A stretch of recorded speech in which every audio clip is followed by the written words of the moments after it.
লা ইউমিনু আহাদুকুম হাত্তা আকুনা আহাব্বা ইলাইহি মিন ওয়ালিদিহি ওয়া ওয়ালাদিহি ওয়ান নাসি আজমাইন। তুমি ততক্ষণ পর্যন্ত মুসলমান দাবি করলো মুমিন দাবি করতে পারবে না। মুসলমানের জিনিস, মুমিন আরেক জিনিস।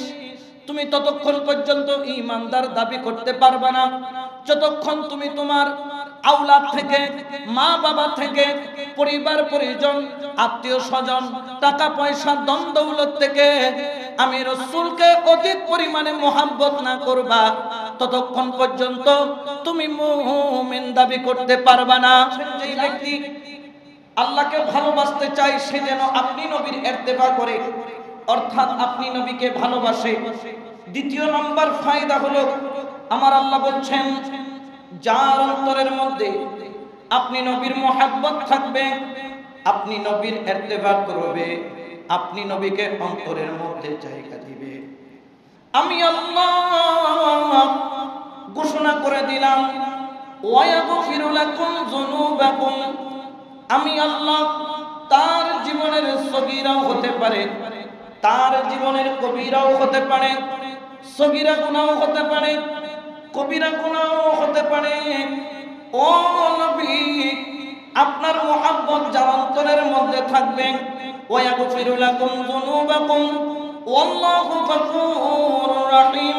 আমি আল্লাহ তার জীবনের সমস্ত গুনাহকে maaf করে দিব। বড় করে বলে সুবহানাল্লাহ। তাহলে নবীর প্রেম, নবীর মোহাব্বত এটা কোনো সস্তা বিষয় নয়। নবীর ভালোবাসা যার অন্তরের মধ্যে নাই, নবীর প্রেম যার অন্তরের মধ্যে নাই, ওই ব্যক্তির আমল, ওই ব্যক্তির জিকির, ওই ব্যক্তির বান্দেগি, ওই ব্যক্তির ইবাদত আল্লাহর কাছে কখনো মকবুল হয় না। এই জন্য আমার আল্লাহ পাক পবিত্র কোরআনে ঘোষণা করেছেন, বন্ধু আপনি বলে দেন কেউ যদি আপনি নবীকে ভালোবাসতে চায়, আমি আল্লাহকে ভালোবাসতে চাই, সে যেন আপনি নবীর ইত্তেবা করে, আপনি নবীকে ভালোবাসে, আপনি নবীকে অনুসরণ করে, আপনি নবীকে মোহাব্বত করে। যার অন্তরে নবী পাওয়া যাবে, আমি আল্লাহ ঘোষণা করলাম এটা শুধু নবীর ভালোবাসা নয়, মোহাব্বত করেছেন নবীকে, খুশি হয়ে যায় আমার আল্লাহ। বড় করে বলে সুবহানাল্লাহ। এবং ওয়ায়াগফিরু লাকুম যুনুবাকুম, আমি আল্লাহ ওয়াদা করলাম তার জীবনের সমস্ত গুনাহকে ওই বন্ধুর খাতিরে আমি আল্লাহ maaf করে দিব। যেই রকম রাসূল পাক সাল্লাল্লাহু আলাইহি ওয়াসাল্লামের কুরবতে যাওয়ার কারণে হযরত আবু বকর সিদ্দিক আকবর বনেছেন, হযরত ওমর ফারুক আযম বনেছেন, হযরত উসমান জিন্নুরাইন বনেছেন, মাওলা আলী বেলায়েতের সম্রাট বনেছেন। বড় করে বলেন সুবহানাল্লাহ। নবীর মোহাব্বত এটাকে অনেকে হালকা বা ওজনহীন মনে করে যে নবী পাকের মোহাব্বত এটা কি দরকার। কিন্তু আমরা যেরকম আল্লাহ পাক রব্বুল আলামিন আমাদেরকে কোরআনের মধ্যে নামাজ ফরজ করে দিয়েছেন, এই জন্য আমরা আকিমুস সালাত বলেছেন বিদায় আমরা পঞ্জেখানা নামাজ পড়ি। আল্লাহ পাক কোরআনে পাকের মধ্যে ওয়াতুজ যাকাত, যাকাত আদায় করার জন্য বলেছেন বিদায় আমরা যাকাত প্রদান করি। কোরআনের মধ্যে কুতিবা আলাইকুমুস সিয়াম বলেছেন বিদায় আমরা রমজানুল মুবারকে রোজা রাখি। কোরআনের মধ্যে আল্লাহ আমাদেরকে হজ করার জন্য বলেছেন বিদায় আমরা প্রত্যেক বছর তৌফিক হলে হজ আদায় করি। ঠিক একই কোরআনে আল্লাহ আমাদের উপর ফরজ করে দিয়েছেন, বাধ্যতামূলক করে দিয়েছেন নবীর মোহাব্বত, নবীর ভালোবাসা, নবীর প্রেম অন্তরে রাখার জন্য। বড় করে বলেন সুবহানাল্লাহ। এখন এই নবীর প্রেম এটা রাখবো কেন? এটার ফায়দা কি? এটার গুরুত্ব কি? এটার তাৎপর্য কি? আমি একটি হাদিস শরীফ তেলাওয়াত করেছি যেটা বুখারী শরীফের মধ্যে দ্বিতীয় খণ্ড 9 নম্বর 11 নম্বর পৃষ্ঠায় আছে, যেটা মুসলিম শরীফের দ্বিতীয় খণ্ড 331 নম্বর পৃষ্ঠার মধ্যে আছে, মিশকাত শরীফের 426 নম্বর পৃষ্ঠার মধ্যেও এই হাদিসখানা পাওয়া যায়। রাসূল পাক সাল্লাল্লাহু আলাইহি ওয়াসাল্লামের বিখ্যাত সাহাবী হযরত আনাস রাদিয়াল্লাহু তাআলা উনি বলতেছেন আন্না রাজুলান ক্বালা ইয়া রাসূলুল্লাহ সাল্লাল্লাহু আলাইহি ওয়াসাল্লাম মাতা সাআত একজন ব্যক্তি রাসূলে পাকের দরবারে আসলেন। আসার পরে রাসূলে পাকের কদমে আরজ করলেন, ইয়া রাসূলুল্লাহ, আমি আপনার কাছে একটা বিষয় জানতে চাই। রাসূলে করিম বললেন, সাহাবী, তুমি কি জানতে চাও আমাকে বলো। তখন ওই সাহাবী এমন একটা প্রশ্ন করলেন, যে প্রশ্নের উত্তর পৃথিবীর পূর্ব প্রান্ত থেকে পশ্চিম প্রান্ত পর্যন্ত ঘুরলে, সীমান থেকে জুনুব পর্যন্ত ঘুরলে পৃথিবীর কেউ যে প্রশ্নের উত্তর দেওয়ার ক্ষমতা রাখে না।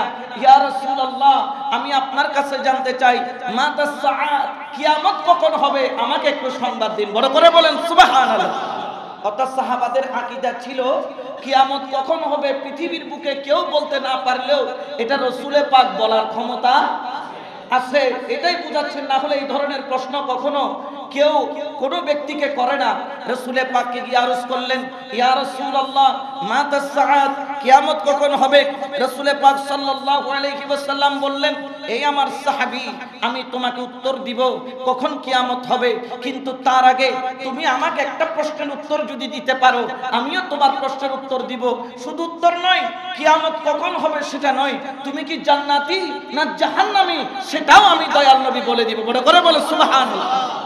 কারণ আল্লাহ পাক রব্বুল আলামিন যদি ক্ষমতা কাউকে দেন তিনি বলতে পারেন, যদি আল্লাহ ক্ষমতা না দেয় বলার ক্ষমতা কারো নাই। আমার রাসূল বললেন কিয়ামত কখন হবে সেটা নয়, তুমি কি জান্নাতি না তুমি জাহান্নামী আমি সেটাও তোমাকে বলে দিব। তখন সেই ব্যক্তির চোখ দিয়ে অশ্রুধারা বইতেছে, ইয়া রাসূলুল্লাহ, আপনি আমাকে বলুন কি জানতে চান।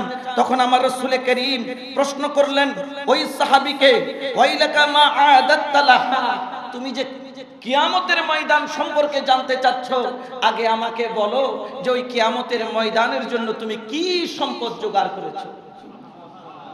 এটা শুধু ওই সাহাবীকে প্রশ্ন নয়, এটা আমাদেরকেও আল্লাহর হাবিব বলছেন, তুমি কিয়ামতের ময়দানের জন্য কি সম্পদ জোগাড় করেছো, কোন সম্পদ তুমি অর্জন করেছো, কোন দৌলত তুমি অর্জন করেছো, কোন তুমি মাধ্যম অর্জন করেছো, যার মাধ্যমে তুমি কিয়ামতের ময়দানে তুমি আল্লাহর সামনে দাঁড়াইবা।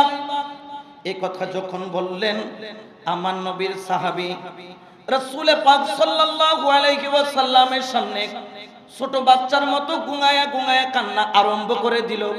দুই চোখের পানি জোর করে ছাড়া আরম্ভ করলো। ছোট্ট বাচ্চা যেইভাবে কান্দে ওইভাবে বাচ্চার মতো কান্না করা আরম্ভ করলো। সুবহানাল্লাহ বলেন। রাসূলে পাকের সাহাবী ছোট বাচ্চার মতো গুঙিয়ে গুঙিয়ে কাঁদতেছেন। কারণ কোন আমলের কথা বলবে, নামাজ তো পড়েছে, কবুল হয়েছে কিনা তো জানে না, একমাত্র জানে কে? আল্লাহ। পৃথিবীর বুকে বাইতুল মুকাররম কেন মক্কা শরীফের ইমামও বলতে পারবে না তার নামাজ কবুল হয়েছে কিনা, একমাত্র কবুল করার মালিক কে? আল্লাহ। এখন চিন্তার মধ্যে পড়ে গেলেন, আল্লাহ ওনার নামাজ কবুল করছে কিনা। ইয়া রাসূলুল্লাহ, যদি নামাজ কবুল হইতো তাহলে বলতাম আমার নামাজ আছে, রোজা যদি কবুল হইতো জানতাম তাহলে বলতাম আমার রোজা আছে, হজ যদি কবুল হইতো জানতাম আমি বলতাম আমার রোজা আছে, হজ আছে, যাকাত আছে, কিন্তু আমি কি বলবো? চিন্তার মধ্যে পড়ে গেল। ওই সাহাবী কেঁদে কেঁদে বলতেছেন, দুই চোখের পানি ছেড়ে বলতেছেন, ইয়া রাসূলুল্লাহ, ইয়া হাবিবাল্লাহ, মিন কাসরাতিস সালাত ওয়ালা সাওমিন ওয়ালা সাদাকাতিন, ইয়া রাসূলুল্লাহ, আমার তেমন কোনো নামাজ নাই, আমার তেমন কোনো রোজা নাই, আমার তেমন কোনো সাদকা নাই যেটা দিয়ে আমি বলবো কিয়ামতের ময়দানে আমি পার হওয়ার জন্য আল্লাহর দরবারে পেশ করব। কিন্তু ইয়া রাসূলুল্লাহ, আমার একটা সম্পদ আছে, যেই সম্পদ পৃথিবীর বুকে আমি কাউকে দেখাই নাই। নামাজ পড়তে আমার ভাই দেখেছে, রোজা রাখতে আমার পরিবার দেখেছে, হজ করতে হাজিরা দেখেছে, যাকাত দিতে যাকে দিয়েছি তিনি দেখেছে, কিন্তু আমার কাছে এমন একটা সম্পদ আছে, এমন একটা সম্পদ সঞ্চয় করেছি আজ পর্যন্ত আমি কারো সামনে বলি নাই। রাসূলে পাক বললেন, আমাকে বলো তুমি কি সম্পদ জোগাড় করেছো। তখন ওই সাহাবী বললেন, ইয়া রাসূলুল্লাহ, ইল্লা ওয়া আন্নী উহিব্বুল্লাহ ওয়া রাসূলুহু, ইয়া রাসূলুল্লাহ, আল্লাহর পরে আমার হৃদয় নামের জায়গার মধ্যে আমি স্থান যাকে দিয়েছি তিনি কোনো বিবি নয়, তিনি কোনো বন্ধু নয়, তিনি কোনো বান্ধব নয়, তিনি কোনো দুনিয়ার কোনো বীর পুরুষ নয়, তিনি হচ্ছেন আপনি রহমাতুল লিল আলামিন। বড় করে বলেন সুবহানাল্লাহ। ইয়া রাসূলুল্লাহ, আমার এই অন্তর নামের জায়গায় আল্লাহর পরে আমি যাকে স্থান দিয়েছি তিনি হলেন একমাত্র আপনি রহমাতুল লিল আলামিন, আপনি ছাড়া আমার এই হৃদয়ে আর কেউ নাই। এই বলে যখন সাহাবী রাসূল কেঁদে দিলেন, রাসূলে পাক তার দিকে তাকালেন, বললেন তুমি তোমার উত্তর দিয়েছো, এখন আমি আমার উত্তর দিব। ইয়া রাসূলুল্লাহ, আমি জানার জন্য উদ্গ্রীব হয়ে আছি, আমি শোনার জন্য উদ্গ্রীব হয়ে আছি। ইয়া রাসূলুল্লাহ, আপনার এই নূরানি জবানের কালাম আমাকে বলুন, যেটা আপনি ওয়াদা করেছিলেন। রাসূল করিম সাল্লাল্লাহু আলাইহি ওয়াসাল্লাম বললেন, ক্বালা আনতা মাআ মান আহবাবতা, আমি ঘোষণা করলাম তুমি দুনিয়াতে যাকে মুহাব্বত করেছো, দুনিয়াতে যাকে ভালোবেসেছো, দুনিয়াতে যার সাথে তুমি রাবেতা রেখেছো, মুহাব্বতের রাবেতা, আমি রাসূল ঘোষণা করলাম হাসর নাসর মিজান ফুলসিরাত তার সাথে তোমার হবে। বড় করে বলেন সুবহানাল্লাহ। অর্থাৎ ইয়া আমার রাসূল করিম বললেন, তুমি আমি রাসূলকে জায়গা দিয়েছো, হাসর আমি রাসূলের সাথে হবে, মিজান আমি রাসূলের সাথে হবে, ফুলসিরাত আমি রাসূলের সাথে হবে, জান্নাত আমি রাসূলের সাথে হবে, কিয়ামত আমি রাসূলের সাথে হবে। আমি যেখানে যাব তোমাকেও নিয়ে যাব, আমি জান্নাতে গেলে জান্নাতে নিয়ে যাব, কাউসারের পানি পান করাইলে তোমাকে পান করাবো। অর্থাৎ তুমি আমাকে ভালোবেসেছো, আমিও কিয়ামতের ময়দানে তোমাকে নিয়ে জান্নাতে যাব। বড় করে বলেন সুবহানাল্লাহ। রাসূলে পাক সাল্লাল্লাহু আলাইহি ওয়াসাল্লাম ইনার মুহাব্বত, ইনার প্রেম, ইনার ভালোবাসা যার অন্তরের মধ্যে জায়গা করে নিতে পেরেছে, ওই ব্যক্তি বড় ভাগ্যবান, ওই ব্যক্তি বড় দামি, ওই ব্যক্তি বড় মূল্যবান। যেমন আমার রাসূলে পাক সাল্লাল্লাহু আলাইহি ওয়াসাল্লামের একজন সাহাবী যার বয়স 7 বছর। কয় বছর? 7 বছরের একটা বাচ্চা, অল্প বয়সের একটা বাচ্চা, মাত্র 7 বছর, কিন্তু এখনো মুসলমান হয় নাই। 7 বছরের বাচ্চা যে কিনা ইহুদির ঘরের সন্তান। ইহুদিরা মুসলমানকে কি ধরনের ঘৃণা করে, বর্তমান প্রেক্ষাপট যদি ইসরায়েলেরটা দেখি তাহলে বোঝা যায় ইহুদিরা কি পরিমাণ মুসলমানদেরকে ঘৃণা করে। ওই ইহুদি ওই এলাকার মধ্যে, আরবের মধ্যে ধনী একজন সম্ভ্রান্ত ফ্যামিলি, 7 বছরের বাচ্চা, ওই ইহুদির বাচ্চাকে রাত্রেবেলা বুকে নিয়ে বাবা ঘুমায়, বাবা আদর করে বলে, বাবা তুমি, আমি যদি বৃদ্ধ হয়ে যাই, আমি যদি আজকে থেকে তোমাকে আমার ব্যবসার দায়িত্ব দিতে চাই, তুমি কি আমার ব্যবসার দায়িত্ব নিতে পারবে? সন্তান বললেন, বাবা আমাকে একটু দায়িত্ব দিয়েই দেখো, তোমার বাগান বলো, তোমার ওট বলো, তোমার বকরি বলো, যা কিছু আছে আমি এত উত্তম রূপে পরিচালনা করব যেটা আপনি কল্পনাও করতে পারেন না। ছোট বাচ্চারা যখন এই ধরনের কথা বলে তখন বাবাদের শুনতে ভালো লাগে। যেমন ধরেন আপনার বাচ্চাকে আপনি বললেন, আমি যখন বুড়া হয়ে যাব আমাকে তখন কোথায় রাখবা? আমি আমার আব্বাকে বলেছিলাম, আম্মাকে বলেছিলাম যে আম্মা আপনি যখন বুড়া হয়ে যাবেন, আমি যখন বড় হব একটা 10 তলা বিল্ডিং বানাবো, এসি লাগাবো, ফ্রিজ রাখবো, সেখানে আপনাকে রাখবো। এই ধরনের যখন ছোট মানুষ ছোট করে করে যখন এইভাবে কথা বলে, প্রত্যেক মা বাবার শুনতে কি লাগে? ভালো লাগে, হাসে, আদর করে, দোয়া করে। এই ইহুদিও সন্তানকে বুকে জড়িয়ে দোয়া করলেন, কিন্তু সন্তানের ব্রেইনের মধ্যে ঢুকে গেছে যে তার বাবার ব্যবসার দায়িত্ব তাকে নিতে হবে। এখন দেখা যায় ফজরের আজান দেওয়ার আগে ওই সন্তান ঘুম থেকে উঠে মাথার মধ্যে গামছা টামছা বাইদা, আরবের যুগে এরকম ব্যবসা ছিল না, ধনী কারা যাদের কাছে শত শত উট থাকে, ধনী কারা যাদের কাছে হাজার হাজার বকরি ছাগল থাকে, উঠে বললেন, বাবা আমি এখন রাখাল হয়ে গেছি, তোমার ব্যবসার দায়িত্ব আমি আজকে থেকে নিলাম। বাবা মাথার মধ্যে হাত বুলায়, কোন রকম ছেলেকে বুঝাইতে পারে না। ছেলে বলে, না রাত্রে তো বলেছো আমাকে দায়িত্ব দিবে, এখন দিচ্ছ না কেন? যখন বুঝাইতে পারে না, ওই সন্তানকে বুকের মধ্যে জড়াইয়া রাখালকে ডাক দিয়ে বলে, রাখাল আমার সন্তান তো নাছোড়বান্দা, একটা কাজ করো, আজকে ছাগল চড়াইতে আমার বাচ্চাটাকেও সাথে নিয়ে যাও। সুবহানাল্লাহ বলেন। সাথে নিয়ে গেলেন, রওনা দিলেন। রাখাল সামনের দিকে অগ্রসর হয়, মদিনার অলিগলি দিয়ে ছাগলগুলাকে চড়াইয়া নিয়ে যায়। রাখাল বললেন, ও আমার মালিকের ছেলে, তুমি ছাগলগুলার পিছনে দাঁড়াও, যদি কোনো বাচ্চা পিছনে পড়ে যায় তুমি একটু হাঁটায়া সামনের দিকে নিয়ে যাবা, যাতে কোনো বাচ্চা পিছনে পড়ে না যায়। ওই সন্তান বললেন, রাখাল মামা তুমি আগে চলো, আমি বকরিগুলার পিছনে পিছনে চলি।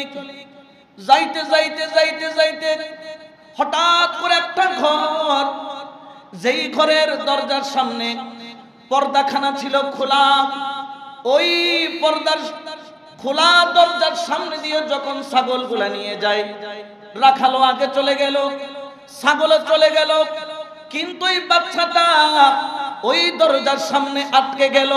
সুবহানাল্লাহ বলে, দরজার সামনে আটকে গেছে। চম্বুক যেরকম লোহা টানে, ওই রকম বাচ্চাটাকে কিসে যেন আটকাইয়া রাখছে। দরজার সামনে দাঁড়াইয়া ওই বাচ্চাটা এক নয়নে একজন ব্যক্তির দিকে তাকিয়েছেন, যিনি আমাদের মতো নয়, যিনি আপনাদের মতো নয়।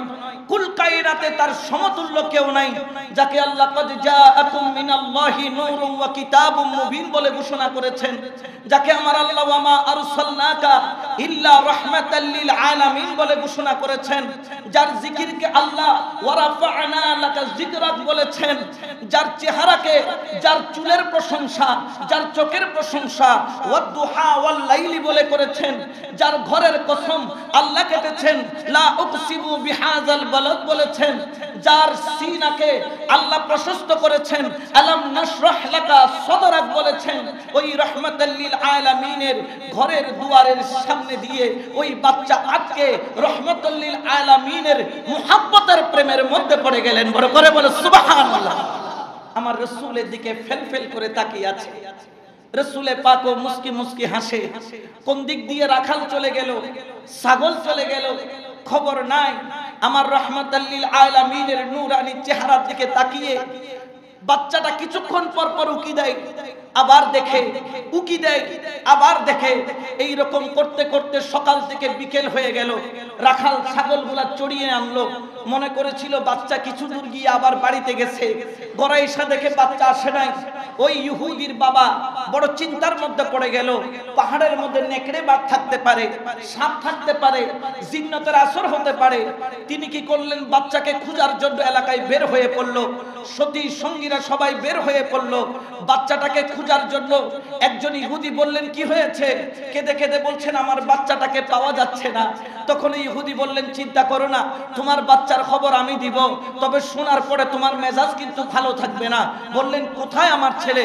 বলতেছেন, ওই যে যারা, যেই নবী আমাদের ইহুদিদেরকে মুসলমান বানায়, যে ইহুদিদের সাথে সব সময় যার সাথে দূরত্ব, আমরা ইহুদিরা যাকে পছন্দ করি না, ওই আল আমিনের বাসার সামনে তোমার ছেলে ভিক্ষুকের মতো বসে আছে।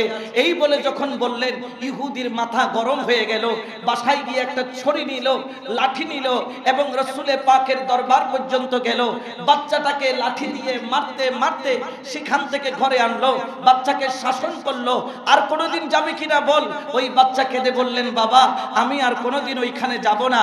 তখন সকাল, ওই রাত্রিবেলাটা চলে গেল। আবার সকাল যখন হলো, বাবা বললেন, ঘরে থাকবা তুমি, আম্মুর সাথে খেদমত করবা। কিন্তু সন্তানের টপ লেগে গেছে, প্রেম হয়ে গেছে, মায়া লেগে গেছে। বাবা এই দিকে বের হলো, সন্তান বাম দিকে বের হয়ে আবার মুস্তাফার কদমে চলে গেল। বড় করে বলেন সুবহানাল্লাহ। রাসূলে পাকের কদমে দ্বিতীয় দিনের মতো দুই চোখের পানি ছেড়ে মুস্তাফার নজর দেখতেছে। এই জন্য শায়রে বলেন, লামিয়াতি নজিরু কাফি নজরিন মিসলে তো না শুধু পেক দা জানা। সুবহানাল্লাহ বলেন না। যার শান মান, যার চেহারা, যার সুরত, যার জুলফ মুবারক, যার আইনাইন মুবারক, যার চক্ষু মুবারক, যার জবান মুবারক, মানুষ নয় শুধু আসমান জমিন যাকে পাওয়ার জন্য পাগল, ওই বাচ্চা ওই সৌন্দর্যের প্রেমে পড়ে গেল। দ্বিতীয় দিনও বাবা সোজা চলে গেলেন নবীর দরবারে। মারতে মারতে সন্তানকে নিয়ে আসলো। আনার পরে বলল, আর কোনোদিন যাবে কিনা বল। মাও বকা দিলেন, বাবাও বকা দিলেন। দুজনকে বললেন, আর কোনোদিন যাব না। কিন্তু দেখা গেল তৃতীয় দিন যখন আসলো, ওই 7 বছরের বাচ্চা আবার দৌড়াইতে দৌড়াইতে মুস্তাফার কদমে চলে গেল। বাবা আর মাথার টেম্পার ঠিক রাখতে পারলো না। যাইয়া মুঠা একটা লাঠি নিয়ে, যেই লাঠি দিয়ে ওট পিটায়, ওই লাঠি দিয়ে সন্তানটাকে মারতে মারতে আনলো ঘরে। পিলারের সাথে সামনের দিকে বাঁধিল, পিঠের মধ্যে এমন ভাবে মারতেছে, ওই 7 বছরের বাচ্চা আর মায়ের আর ওই বাড়ি পিটা এত জোরে জোরে মারতেছে, ওই আঘাতগুলো সহ্য করার ক্ষমতা নাই। দুই চোখের পানি ছেড়ে দিয়ে বাচ্চা কেঁদে বলেন, আব্বা জান আমাকে আর মারিয়েন না, আর মায়ের খাওয়ার ক্ষমতা আমার নাই, পিঠ দিয়ে ঝরঝর করে রক্ত পড়তেছে। তখন বললেন, তুই গেলি কেন রাসূলের দরবারে বল। তখন ওই সন্তান বলে, আব্বা জান আমি তো যেতে চাই নাই, আমার যাওয়ার ইচ্ছাও নাই, কিন্তু চম্বুক যেরকম লোহাকে ছাড়ে না, মুস্তাফার প্রেম আমাকে ছাড়ে না। ইয়া আমার বাবা জান, আপনাকে কি বলবো, আমি তো যেতে চাই না, কিন্তু আমার অন্তর তো মুস্তাফা ছাড়া থাকতে চাই না। বড় করে বলেন সুবহানাল্লাহ। ওই 7 বছরের বাচ্চা, ওই 7 বছরের বাচ্চা এমন ভাবে মারলো, বাবা মারতে মারতে বেহুশ হয়ে গেল। মা এসে ছুটাইয়া নিল, দেখে রাত্রিবেলা জ্বর 102 ডিগ্রি 3 ডিগ্রি, ছোট বাচ্চা। ডাক্তার আনলেন, অনুমান দিলেন, ঔষধ দিলেন, সারা রাত পিঠের মধ্যে মালিশ করলেন। সকালবেলা দেখে জ্বর আরো বেড়ে গেছে। ডাক্তার আবার আসলো, ডোজ আরো বাড়াইয়া দিল। তৃতীয় দিন দেখে সন্তানের জ্বর এত বাড়ছে, এই জ্বর আর কমার কোনো লক্ষণ নাই। চোখ দেখলো, ডাক্তার বুঝে ফেললো এই সন্তানকে আর বাঁচানোর ক্ষমতা ডাক্তারের নাই। অনুমান করে বলতেছে এই সন্তান আর 24 ঘন্টাও লাস্টিং করবে না। বাবাকে আলাদা করে নিয়ে বললেন, এ ইহুদি তুমি সন্তানকে এইভাবে মারলা কেন? মনে হয় তোমার সন্তানকে তুমি আর বাঁচাইতে পারবা না। ইহুদির অন্তরের মধ্যে একটা দুঃখ চলে আসলো, হায় হায় আমি আমার সন্তানকে এমন ভাবে মারলাম যে মৃত্যুর কোলে ঢলে পড়লো। ওই সন্তানের মাথায় গিয়ে হাত বুলাইয়া বলে, বাবা তুমি আমাকে মাফ করে দাও, আমি তোমার উপর জুলুম করেছি। সঙ্গে সঙ্গে ওই সন্তান বললেন, আব্বা জান আপনি জুলুম করেন নাই, আপনি আপনার দায়িত্ব পালন করেছেন, আমি আমার দায়িত্ব পালন করেছি। বাবা বললেন, সন্তান চিন্তা করো না, পৃথিবীর বুকে যত বড় ডাক্তার হোক না কেন, আমি তোমার জন্য আনবো, তোমার চিকিৎসার ব্যবস্থা করব। এই কথা বলার পরে সন্তান বুঝতে পারলেন সন্তানের শেষ সময় চলে আসছে। বাবা বললেন, সন্তান কি খাবা বলো আমাকে, আমি তাই এনে দিব। নানার বাড়ি যাবা বলো, নিয়ে যাব, তারপরে তোমার মনটাকে খুশি করব। সন্তান কান্দে, দুই চোখের পানি ছাড়ে, কোনো কথা বলে না। ওই মুহূর্তে বাবা বারবার যখন বলে, কি চাও বলো, ওই সন্তানকে দেখে একবারের জন্য বললেন, বাবা তুমি আমাকে মিথ্যা শ্বাস দিও না, মিথ্যা শ্বাস দিও না। আমি জানি আমি আর কিছুক্ষণের মেহমান, তবে আমার আশা যদি পূরণ করতে চাও, শেষবারের মতো আমার মদিনাওয়ালাকে একবার দেখার সুযোগ করে দাও। আমার শেষ আশা হলো শেষবারের মতো আমার দয়াল নবীকে একটু দেখবো। সন্তানের কথা শুনে ওই ইহুদি মাথা নিচু করে ঘর থেকে বের হয়ে গেল। মুস্তাফার দরবারে গিয়ে হাত দুইটাকে পেতে দিলেন, দুই চোখের পানি ছাড়লেন। আমার নবী তো রহমতুল লিল আলামিন, ইহুদিকে ঘর থেকে ঘাড় ধাক্কা দিয়ে বের করে দেন নাই। রাসূলে পাককে বললেন, ইয়া রাসূলুল্লাহ আমি আপনার কদমে এসেছি আমার একটা ফরিয়াদ নিয়ে। রাসূল বললেন, তোমার ফরিয়াদ কি? বললেন, আমার ঘরে একটা ছোট্ট মাসুম বাচ্চা আছে, তবে সে আপনার বড় আশেক, মৃত্যু সজ্জার মধ্যে আছে, মরার আগে আপনাকে একবার দেখার আকাঙ্ক্ষা করেছে। রাসূলে পাক বললেন, ইহুদি তুমি তাড়াতাড়ি ঘরে যাও, আমি কিছুক্ষণের মধ্যেই আমি তোমার ঘরের মধ্যে আসতেছি। বড় করে বলেন না সুবহানাল্লাহ। আমার রাহমাতুল লিল আলামিন কিছুক্ষণের মধ্যে আসার ওয়াদা দিলেন, আর ওই বাচ্চার ঘরের মধ্যে যাওয়ার জন্য রাসূলে পাক তৈরি হলেন। ইহুদির ঘরে গেল, যাইয়া বললেন, সন্তান কিছুক্ষণের মধ্যে নবী আসবে। ওই সন্তানের কলিজা বড় হয়ে গেল, অন্তরটা বড় হয়ে গেল, মুখের মধ্যে মুস্কি হাসি চলে আসলো। কিছুক্ষণ পর দেখা যায় ওই সন্তান পানি থেকে মাছ উপরে তুললে যেভাবে দরফট দরফট কইরা ছটফট ছটফট করে ওই সন্তানের ছটফটানি বেড়ে গেল। তখন মা এসে বলল, কিরে বাবা তুই এরকম করছিস কেন? সন্তান বললেন, আম্মা জান আমাকে একটু পাঞ্জাবি পরাইয়া দেন, একটু আতর লাগাইয়া দেন, একটু খুশবু লাগাইয়া দেন। বললেন, কেন? বলতে আমার নাকের মধ্যে খুশবু লাগতেছে, মনে হয় নবী এখন আমার ঘরে আসতেছে। বড় করে বলেন সুবহানাল্লাহ। আমি যেই খুশবু মুস্তাফার ঘরের মধ্যে পেয়েছিলাম, যেই সুগন্ধি রসুলের ঘরের মধ্যে পেয়েছিলাম, সেই সুগন্ধি আমার নাকের মধ্যে লাগতেছে। রসুল যদি কোনো রাস্তা দিয়ে হেঁটে যেত, 1 ঘন্টা পরও মানুষ বলতে পারতো এই রাস্তা দিয়ে নবী গেছে, কারণ নবীর গায়ের পসিনা মুবারক গুলা মেশক আম্বরের চাইতো বেশি খুশবুদার। রাসূল পাক সাল্লাল্লাহু আলাইহি ওয়াসাল্লাম আমি ইহুদির ঘরে তশরিফ আনছেন মা, তাড়াতাড়ি করো, আমাকে একটু করে আতর লাগাইয়া দাও, একটু করে আমাকে একটু পাঞ্জাবি পরাইয়া দাও।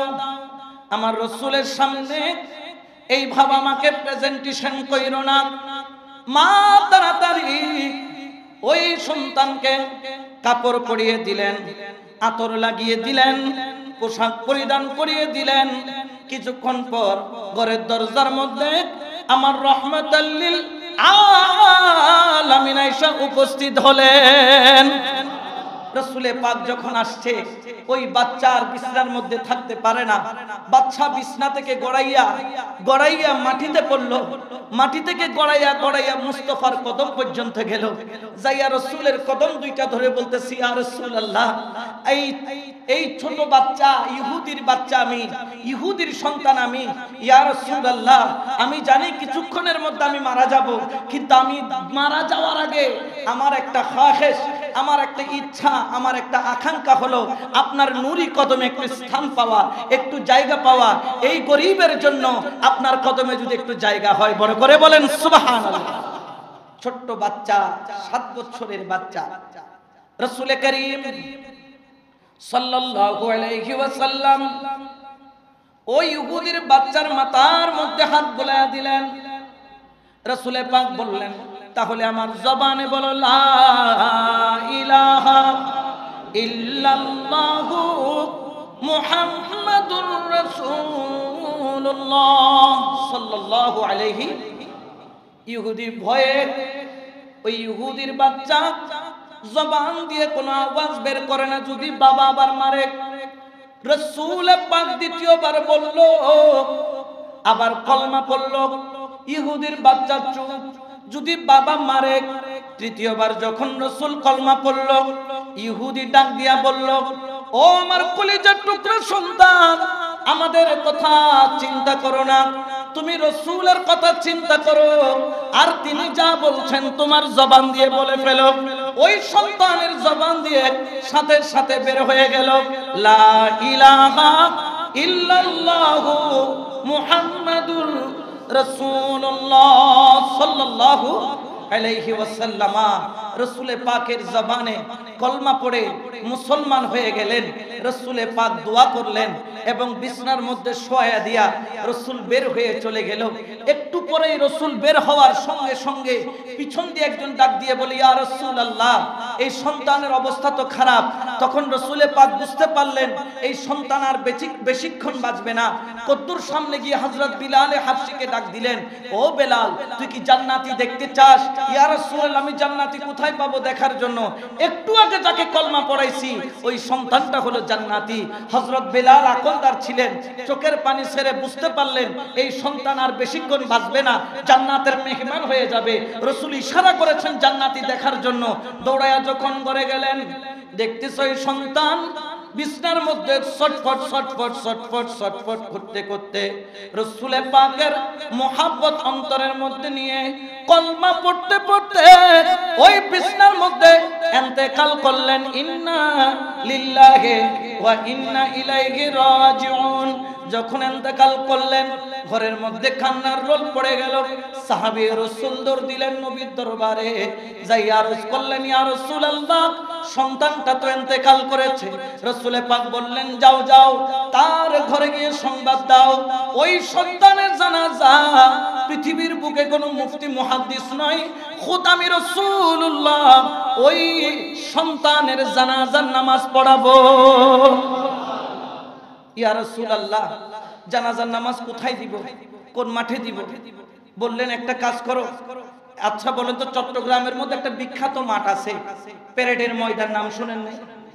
এই প্যারেডের ময়দান কি ছোট না বড়? এখানে আরেকটা আছে জাম্বুরার মাঠ, এটা ছোট না বড়? এখানে কি 200 মানুষ দিয়ে মাঠ ভরানো যাবে? তখন রাসূলে পাক বললেন, জানাজা দিবা ধরেন জাম্বুরার মাঠে, জানাজা দিবা প্যারেডের ময়দানে। ইয়া রাসূলুল্লাহ, আমরা মুসলমান তো মাত্র অল্প কয়েকজন, 20, 50, 100 জন মুসলমান, এর ভিতরে যদি জাম্বুরার মাঠে অথবা প্যারেডের ময়দানে জানাজা দিলে কাফেররা তো হাসবে। রাসূল বলেন, আমি যা জানি তোমরা তা জানো রাসূলে পাক বললেন জানাজা দাও বড় ময়দানে। বড় ময়দানে জানাজার ব্যবস্থা হলো, দেখে এক কাতারও মানুষ নাই। রাসূলে পাক তাশরীফ আনছেন, কিন্তু রাসূলে পাক পা মুবারক দিয়ে হাঁটছেন না, আঙ্গুলের উপর ভর দিয়ে, পায়ের আঙ্গুলগুলো সোজা করে দিয়ে রাসূলে পাক আঙ্গুলের উপর ভর দিয়ে হাঁটতেছেন। সাহাবারা দেখলেন রাসূলের নখের নিচে, পায়ের আঙ্গুলের নখের নিচে কালো কালো রক্ত জমে গেছে। সাহাবারা বললেন ইয়া রাসূলুল্লাহ, আপনার পায়ের আঙ্গুলের নিচে কালো কালো হয়ে রক্ত জমে যাচ্ছে, আপনি পায়ের তালু লাগান, মারতো খালি। রাসূলে পাক কেঁদে দিয়ে বললেন ওরে সাহাবীরা, আমি যা দেখি তোমরা তা দেখো না, তুমি খালি দেখতেছো, কিন্তু আমি দেখতেছি আমার এই আশিকের জানাজা পড়ার জন্য তোমরা শুধু 20-50 জন মানুষ নয়, পুরা মাঠের মধ্যে রহমতের ফেরেশতারা গিজ গিজ করতেছে। বড় করে বলেন সুবহানাল্লাহ। এই জন্য আমি কদম রাখার জায়গা পাচ্ছি না। রাসূলে পাক জানাজার নামাজ পড়ালেন। রাসূল নিজের হাতে তার ওই দেহ মুবারকটাকে কোলে নিয়ে কবর পর্যন্ত চলে গেলেন। রহমাতুল লিল আলামিনের রহমতের হাতে ওই কবরের মধ্যে ওই 7 বছরের বাচ্চাটাকে শোয়া দিয়া কিবলামুখী মুখটা করে দিলেন। দেওয়ার পরে রাসূল আর কবর থেকে উঠে না। 1 ঘন্টা চলে যায়, 2 ঘন্টা চলে যায়, 3 ঘন্টা চলে যায়, 4 ঘন্টা চলে যায়, এইরকম অনেকক্ষণ সময় চলে গেল, রাসূল উঠতেছে না। তখন রাসূলে পাক অনেকক্ষণ পর উঠলেন। সাহাবারা বললেন ইয়া রাসূলুল্লাহ, এটা কি শরীয়ত? আমরা কি কবরে দাফন করার আগে এইভাবে কবরে 5 ঘন্টা বসে থাকবো? এইভাবে কি ময়্যতকে নিয়ে কবরের মধ্যে বসে থাকবো? রাসূলে পাক বললেন না, বসে থাকবা না। তাহলে ইয়া রাসূলুল্লাহ, আপনি কেন বসেছিলেন একটু জানতে চাই, রহস্য কি? আমার রাসূল বলছেন জানো, আমার এই আশিককে কবরে রাখার দেরি, কিবলার দিকে মুখ ঘুরানোর দেরি, একটা দরজা খুলে গেল জান্নাতের, আর সেই জান্নাত থেকে দেখতে পেলাম কোটি কোটি রহমতের ফেরেশতারা আমার এই আশিকের কপালে চুমা দেওয়ার জন্য পাগল পারা হয়ে গেছে। আমি রাসূল তাদেরকে লাইন করে করে আমার আশিকের দিদার দিচ্ছি। বড় করে বলেন সুবহানাল্লাহ। রাসূলের প্রেম, রাসূলের মুহাব্বত, রাসূলের ভালোবাসা, এই জন্য এই ভালোবাসার দাম অনেক অনেক অনেক বেশি। এটার কোনো মূল্য পৃথিবীর কোনো সম্পদ দিয়ে হয় না। রাসূল প্রেমের ভালোবাসার মূল্য পৃথিবীর কোনো ক্ষমতা দিয়ে হয় না। রাসূল প্রেমের মুহাব্বত পৃথিবীর কোনো, সারা পৃথিবী যদি একদিকে দেয়, রাসূলের মুহাব্বতের একটি কণা যদি আরেকদিকে দেয়, রাসূলের মুহাব্বতের ওই কণার দাম কোটি কোটি গুণ বেশি হবে। কারণ কি? আল্লাহ যেখানে বলে দিচ্ছেন কুলিন কুনতুম তুহিব্বুনাল্লাহা ফাত্তাবিউনি ইউহিব্বুকুমুল্লাহ ওয়া ইয়াগফিরু লাকুম যুনুবাকুম ওয়াল্লাহু গফুরুর রহিম। ওগো বন্ধু, আমি আল্লাহ বলছি, আপনি বলে দেন কেউ যদি আমি আল্লাহর সাথে মুহাব্বত করতে চায়, সেজন্য আপনি নবীকে ভালোবাসে, আপনি নবীর ইর্তেবা করে, আপনি নবীকে অনুসরণ করে, যার অন্তরে নবী নবী পাওয়া যাবে। ইউহিব্বুকুমুল্লাহ, মুহাব্বত করেছে আপনি নবীকে, কিন্তু খুশি হয়ে যায় আমি আল্লাহ। সুবহানাল্লাহ বলেন। এই জন্য শায়েরও কি বলতেছেন, দরে নবী पर पड़ा रहूंगा, पढ़ ही रखने से काम होगा, कभी तो किस्मत खुलेगी मेरी, कभी तो मेरा सलाम होगा। सला दुनिया रसूल अल्लाह।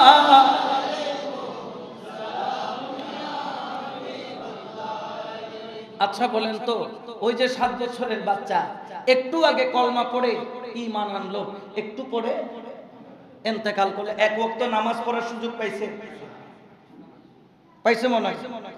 উনি মনে 50 বছর নামাজ পড়ছে, একটা রোজা রাখার সুযোগ পাইছে, হজ করার সুযোগ পাইছে, যাকাত দেওয়ার সুযোগ পাইছে, সদকা করার সুযোগ পাইছে, কিছুই পায় নাই। একটা কাজ করেছে, অন্তরের মধ্যে প্রেম নিয়ে, দিদারে মুস্তাফা নিয়ে কলমা পড়েছে, অন্তরে নবীর প্রেম নিয়ে জবানে মুস্তাফায় কি পড়েছে?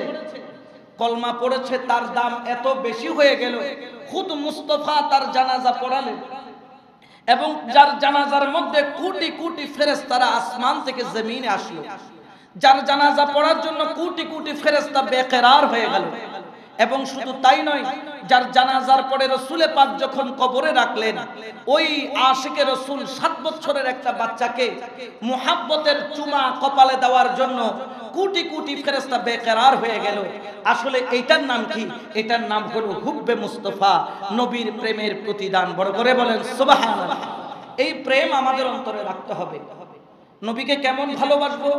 রাসূলে পাক বলছেন, লা ইউমিনু আহাদুকুম হাত্তা আকুনা আহাব্বা ইলাইহি মিন ওয়ালিদিহি ওয়া ওয়ালাদিহি ওয়ান নাস আজমাইন।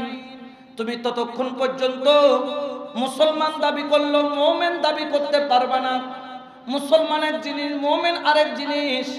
তুমি ততক্ষণ পর্যন্ত ঈমানদার দাবি করতে পারবে না যতক্ষণ তুমি তোমার আওলাদ থেকে, মা বাবা থেকে, পরিবার পরিজন, আত্মীয় স্বজন, টাকা পয়সা, ধন দৌলত থেকে আমি রাসূলকে অধিক পরিমাণে মোহাব্বত না করবা, ততক্ষণ পর্যন্ত তুমি মুমিন দাবি করতে পারবা না। লা ইউমিনু আহাদুকুম, তোমাদের মধ্যে একজনও মুমিন হওয়ার যোগ্যতা নাই যদি আমি রাসূলের প্রেম তোমাদের অন্তরে না থাকে। এই জন্য হুব্বে মুস্তাফা, রাসূলে পাকের প্রেম, রাসূলে পাকের মোহাব্বত অন্তরে রাখা প্রত্যেক মুসলমানের জন্য ফরজ, প্রত্যেক মুসলমানের জন্য বাধ্যতামূলক। জেনে রাখবেন, কিয়ামতের ময়দানে অনেক বেআমল মাপ পাবেন, কিন্তু গুস্তাখে রাসূল কিয়ামতের ময়দানে কোনো মাফ নাই। তাদের কোনো মাফ, যারা রাসূলের শানে গুস্তাখি করে, যারা রাসূলের শানে বিআদবি করবে, যারা রাসূলের সুন্নাত উল্লঙ্ঘন করবে, যারা রাসূলের পাকের আদর্শকে অস্বীকার করবে, খেয়াল রাখবেন আপনি বেআমল হলেও তওবা করলে মাফ করবেন আল্লাহ। আল্লাহ পাক রব্বুল আলামিন ক্ষমা করার অধিকার রাখেন, কিন্তু আমার আল্লাহ বলেন সবাইকে ক্ষমা করলেও গুস্তাখে রাসূলের ক্ষমা নাই। যেমন ধরেন খানায়ে কাবার ভিতর আপনি যখন হজ করতে যাবেন, দেখবেন এখানে অনেক ইলিগেল মানুষ কাবার ভিতরে থাকে। পুলিশ তাদেরকে কি করে না, ধরে না, কারণ সেখানে সবাই নিরাপদ, বালাদিল আমিন, নিরাপদ জায়গা ওইটা। ওইখানে একটা পিঁপড়া মারাও নিষেধ, অ্যারেস্ট করা তো দূরের কথা, তো ওইখানের ভিতর থাকে। কিন্তু ফতে মক্কা যখন হলো, সবাইকে আল্লাহ পাক আল্লাহর তরফ থেকে রাসূলের পাক মাফ করে দিয়েছেন, কিন্তু 18 জন অথবা 17 জন গুস্তাখে রাসূলকে মাফ করে নাই। এখন ওইখানের একজন খানায়ে কাবার গিলাফের ভিতর ঢুকে পালায় আছে, যে সব জায়গায় নিরাপদ না হলেও কাবা শরীফের মধ্যে তো নিরাপদ। তখন রাসূলের পাক বলতেছেন, ওই গুস্তাখকে কাবার গিলাফের ভিতরে থাকলো, সেখান থেকে বের করে তাকে কতল করো। আল্লাহর কাছে আপনি বেআমল হলেও হয়তো বা কোনো না কোনো মাধ্যমে আপনি পার পাবেন, কিন্তু গুস্তাখে রাসূলের কোনো ক্ষমা নাই। এই জন্য আমরা যারা আহলে সুন্নাত ওয়াল জামাতকে ভালোবাসি, আমরা যারা রাসূলের পাককে ভালোবাসি, এই ভালোবাসা যেন টেম্পোরারি ভালোবাসা না হয়, এই ভালোবাসা যেন দুনিয়াকে দেখানোর ভালোবাসা না হয়। কারণ কি জানেন, আমাদের অনেকে বলেন তোমরা রাসূলকে তো মুহাব্বত কেন করো? আমিও বলি, কারণ রাসূল উম্মতকে ভালোবেসেছেন, এই জন্য উম্মতের দায়িত্ব হচ্ছে রাসূলকে কি করা, ভালোবাসা।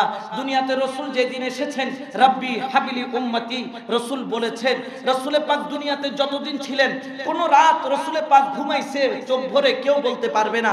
ইয়া রাসূলুল্লাহ, সারা রাত কি করতেন? আম্মা জান আয়েশা সিদ্দিকা বলতেছেন, রাসূল যখন রাত্রে নামাজ পড়তেন, রাসূলের কদম মুবারকগুলা ফুলে ফুলে মোটা মোটা হয়ে যেত। তখন আম্মা জান আয়েশা সিদ্দিকা দেখলেন রাসূলের হাতের তালুতে দাগ, রাসূলের হাঁটুতে দাগ, কপালে দাগ। ইয়া রাসূলুল্লাহ, খেজুর গাছের চাটাইয়ের মধ্যে নামাজ পড়েন, আপনার শরীরে তো দাগ হয়ে যাচ্ছে, সারা রাত যেহেতু নামাজ পড়বেন, একটা নরম গালিচা আপনার কদমের নিচে দিয়ে দেই। রাসূলে পাক কেঁদে দিয়ে বললেন, আয়েশা, আমার নরম গালিচার দরকার নাই, আমি রাসূল যদি আরাম পাই, আমার যদি ঘুম চলে আসে, আমি উম্মতের গুনাহ কখন মাফ চাইবো? কষ্ট আমি করব, কিন্তু আমার উম্মতের গুনাহ মাফ করাই আর ছাড়বো। বড় করে বলেন সুবহানাল্লাহ। এটির নাম হচ্ছে রাহমাতাল লিল আলামিন। এই জন্য রাসূলকে ভালোবাসবেন। রাসূলকে কেন ভালোবাসবেন? কিয়ামতের ময়দানে বাবা আদম থেকে ঈসা রূহুল্লাহ পর্যন্ত সবাই নফসি নফসি করবে, কিন্তু একজন ব্যক্তি যিনি বলবেন, রব্বি হাবিলি উম্মতি, আমার উম্মতকে আমার দলে দিয়ে দাও আল্লাহ, আল্লাহ আমার উম্মতকে আমার কাছে দিয়ে দাও, আল্লাহ আমার উম্মতকে তুমি আমার কাতারে দিয়ে দাও, যিনি বলে কাঁদবেন তিনি হলেন রাহমাতাল লিল আলামিন। একদিন আম্মা জান আয়েশা সিদ্দিকা রাসূলের কদমে এসে আরজ করলেন, ইয়া রাসূলুল্লাহ, আপনার চেহারা তো ওয়াদুহা, সূর্যের চাইতে আরো বেশি চমকদার। রাসূলে পাক শুকর আদায় করলেন, আয়েশা তুমি আমার প্রশংসা করেছো, আমি শুকরিয়া আদায় করি। আয়েশা সিদ্দিকা রাদিয়াল্লাহু তাআলা আনহা তিনি বললেন, ইয়া রাসূলুল্লাহ আপনি তো সুন্দর, তবে হ্যাঁ আপনার চেহারার মধ্যে কতগুলা কালো কালো স্পট দেখা যাচ্ছে, এই স্পটগুলা যদি না থাকতো আরো সুন্দর লাগতো। রাসূলে পাক কেঁদে দিয়েছেন, চোখের পানি ছেড়ে দিয়েছেন।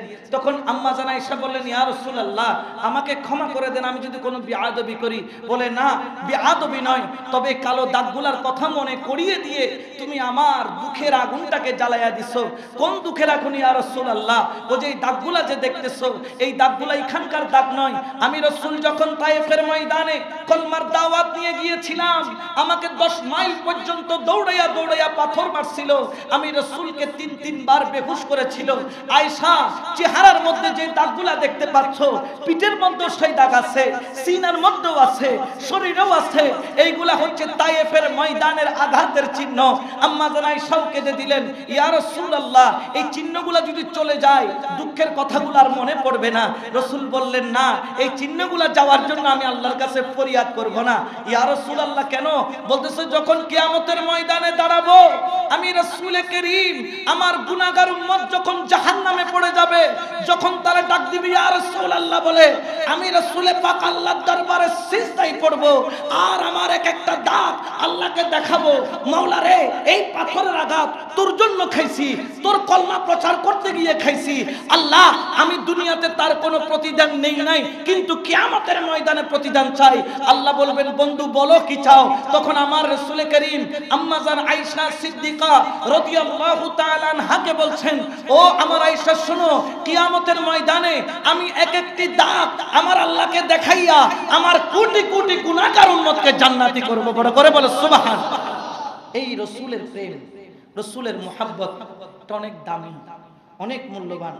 আজকে আমি আলোচনা করব, খেয়াল করছিলাম অন্য বিষয়ের উপর, প্রিপারেশনে ছিল অন্য বিষয়। কেন জানি এখানে আসার পরে হৃদয়টা বলতেছে একটু হুব্বে মুস্তাফা সুগ্রাম যদি দিতে পারি হৃদয়টা শান্তি পাবে। চেঞ্জ করলাম, মন পরিবর্তন করলাম, আলোচনার বিষয় ছিল আরেকটা, কিন্তু আমি হুব্বে মুস্তাফার উপর আলোচনা করলাম। তবে খেয়াল রাখবেন, আল্লাহ পাক রব্বুল আলামিন পৃথিবীতে যা দিয়েছেন সব নবীর মাধ্যমে দিয়েছেন। যেমন ধরেন আল্লাহ পাক চাইলে আসমানটাকে কোরআন বানায় দিতে পারতেন, আমরা উপরে দেখে দেখে কোরআন পড়তাম, কিন্তু আল্লাহ পাক কোরআন সেটা আসমানে লিখে দেন নাই, নবীর মাধ্যমে দিয়েছেন। আল্লাহ চাইলে বলে দিতে পারতেন ডাইরেক্ট আসমান থেকে মাইক লাগাইয়া লাউড করে নামাজ পড়ো নামাজ পড়ো, কিন্তু আল্লাহ পাক দেন নাই, সরাসরি মুস্তাফার মাধ্যমে দিয়েছেন। কেমন ভালোবাসেন আল্লাহ তার হাবিবকে।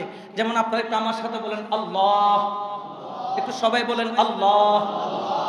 খেয়াল করবেন আল্লাহ যখন বলবেন ঠোঁট ঠোঁটকে কিন্তু স্পর্শ করে না, ঠোঁট ঠোঁটকে চুম্বন দেয় না। আবার বলেন আল্লাহ, লাগছে নি? পারছেন লাগাইতে? লাগে নাই, কোনো চুমা নাই, কোনো স্পর্শ নাই। এবার বলেন মুহাম্মদ, আবার বলেন মুহাম্মদ, মুহাম্মদ সাল্লাল্লাহু আলাইহি ওয়াসাল্লাম। এই যে রাসূলের নাম নিলেন, ঠোঁট ঠোঁটকে কয়বার চুমা দিছে? কয়বার? আবার একটু বলেন মুহাম্মদ, মুহাম্মদ, মুহাম্মদ সাল্লাল্লাহু আলাইহি ওয়াসাল্লাম। ঠোঁট ঠোঁটকে কয়বার চুমা দিছে? আল্লাহর নামে কোনো চুমা নাই, নবীর নামে কেন দুইটা? ব্যাপার কি? এই যে কুলিন কুনতুম তুহিব্বুনাল্লাহ ফাত্তাবিউনি ইউহিব্বুকুমুল্লাহ, এটা তাফসীর করতে গিয়ে একটা তাফসীর আসলে দেখো, আল্লাহর নামের মধ্যে কোনো চুম্বন নাই, কিন্তু রাসূলের নামে দুইটা চুম্বন। বলে কেন? বলতে একটা তো রাসূলের মুহাব্বতের চুম্বন, আরেকটা আল্লাহর জাতি নামের চুম্বন। আল্লাহ তার হাবিবকে এত ভালোবাসেন, আল্লাহ বলছেন বন্ধু আপনাকে মুহাব্বত করলে যে আমার মুহাব্বত হবে, এটা কেমনে? আমি আল্লাহর জাতি নামের একটা চুম্বন, আপনি মুহাম্মাদুর রাসূলুল্লাহ সাল্লাল্লাহু আলাইহি ওয়াসাল্লামের ওই নামে ইসমে জাতে মিম হা মিম দাল, এটার ভিতরে একটা চুমা নয় দুইটা চুমা দিয়ে দিলাম, একটা আমি আল্লাহর পক্ষ থেকে, একটা আপনার কারণে। বড় করে বলেন সুবহানাল্লাহ। এই জন্য রাসূলে পাকের প্রেম, রাসূলে পাকের মুহাব্বত এটা অন্তরে রাখবেন, কারণ এটা হলো আপনার গ্যাসোলিনের মতো কাজ করে, এটা আপনার পেট্রোলের মতো কাজ করে। গাড়ি কিনছেন 1 কোটি টাকা দিয়ে, কিন্তু আপনি 120 টাকার পেট্রোলটা ভরেন নাই, এই গাড়ি কি চলবে? সারাদিন কি করে স্টার্ট দিবেন, এটা কিন্তু চলবে না। চলার জন্য একটা গ্যাসোলিন লাগবে, সিএনজি লাগবে, অকটেন লাগবে, পেট্রোল লাগবে, ডিজেল লাগবে, এলপিজি লাগবে, যেটা দিয়ে যে গাড়ি চলে। আর আল্লাহকে পেতে হলে এটার পেট্রোল হচ্ছে একটাই, সে পেট্রোলের নাম কি, সে জাতের নাম কি, মুহাম্মাদুর রাসূলুল্লাহ সাল্লাল্লাহু আলাইহি ওয়াসাল্লাম। রাসূলকে আল্লাহ কত ভালোবাসেন দেখেন। তার আরেকটা ছোট্ট উদাহরণ দিয়ে আলোচনা শেষ করব। যেমন রাসূলে পাকের আগেও আরো রাসূল এসেছে, তাওরাত, জবুর, ইনজিল, আরো 3টা মূল গ্রন্থ আসে নাই। অস্বীকার করার কোনো সুযোগ আছে? এগুলোকে অস্বীকার করলে ঈমান থাকবে? থাকবে না। মুসা আলাইহিস সালামের উপর যখন তাওরাত নাজিল করতেছে, আল্লাহ বলতেছে, মুসা তোমার যা কিছু প্রয়োজন আমার কাছে পাবা, কোন সমস্যায় পড়ছো সমাধান হবে, যা চাও তাই পাবা, কিন্তু স্থান হচ্ছে ফিক্সড। আমি আল্লাহর সাথে কথা বলতে হলে তোমাকে তুর পাহাড়ে আসতে হবে, তুর পাহাড়ে না আসা পর্যন্ত তোমার সাথে কথা হবে না। এই জন্য মুসা আলাইহিস সালাম উনি ওহী পাওয়ার জন্য কোথায় যেতেন? কিন্তু আমার রাসূলে পাক কি তুর পাহাড়ে গেছেন? আমার আল্লাহ বলছেন, বন্ধু মুসা তুমি এক নও, মুসা এক জিনিস, তুমি আরেক জিনিস। আল্লাহ কেমন বলছে, বন্ধু মুসা কালাম নেওয়ার জন্য আমার কাছে আসতো, তুর পাহাড়ে আসতো। যত সমস্যা হোক, ফেরাউনের সমস্যা আমার কাছে আসো, উম্মতের সমস্যা তুর পাহাড়ে আসো, মুসিবত আসছে তুর পাহাড়ে আসো, বিপদ আসছে তুর পাহাড়ে আসো। কিন্তু বন্ধু আপনি আর মুসা তো এক নয়। আল্লাহ কেমন বলছে, বন্ধু আপনি যখন মক্কায় থাকবেন তখন সূরা হবে মক্কি, আপনি যখন মদিনায় যাবেন আমার কোরআন মদিনায় যাবে, তখন সূরা হবে মাদানী। আপনি যখন হুজরায় থাকবেন সূরা হুজরায় নাজিল হবে, আপনি উটের উপর থাকলে সূরা উটের উপর নাজিল হবে, আপনি বাসায় থাকলে সূরা বাসায় যাবে। অর্থাৎ বন্ধু মুসা কালাম নেওয়ার জন্য আমার কাছে আসতো, আর আপনি যেখানে যাবেন আমার কালাম সেখানে সেখানে যাবে। বড় করে বলেন সুবহানাল্লাহ। এটা হচ্ছে রাসূলে পাকের মর্যাদা। আল্লাহ পাক রব্বুল আলামিন আমাদেরকে রাসূলে পাকের এই প্রেম মহব্বত অন্তরে রাখার তৌফিক দান করুন।